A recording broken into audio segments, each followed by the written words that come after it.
ସୁଖରେ ହେଉ କି ଦୁଃଖରେ ହେଉ, ହସରେ ହେଉ କି ଲୁହରେ ହେଉ, ସୁଖରେ ହେଉ କି ଦୁଃଖରେ ହେଉ, ହସରେ ହେଉ କି ଲୁହରେ ହେଉ, ଯେତେବେଳେ ଯିଏ ଡାକେ ତୁ ଶୁଣୁଥାଉ।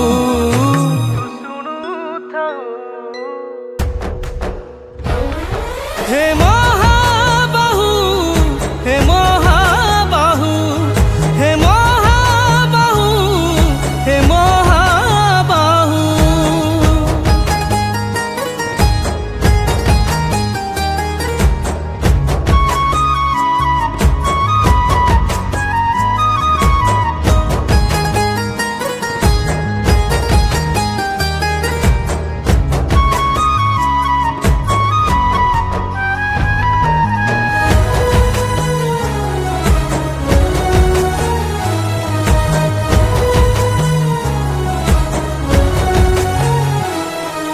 धनी की गरीब हौ से दुखी, तोरी आशीषे हुए से खुशी।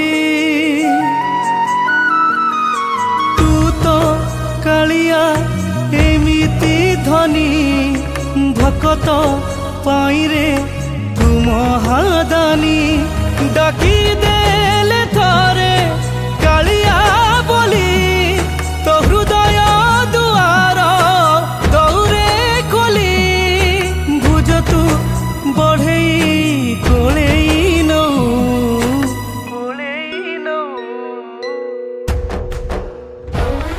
हे महाबाहु, हे महाबाहु, हे महाबाहु, हे महाबाहु।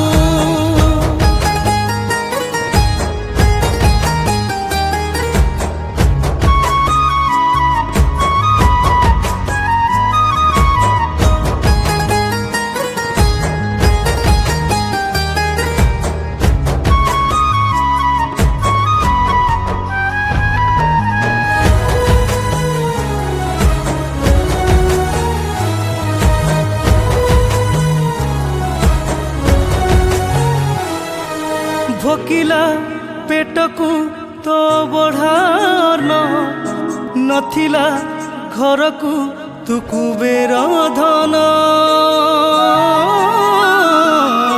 जहार घरे तो नाम कीर्तन, तारवा किलोड़ा हबरे धन।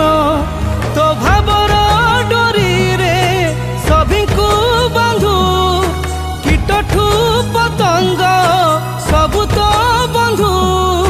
मोरबा किलोड़ा तू थाऊ थाऊ,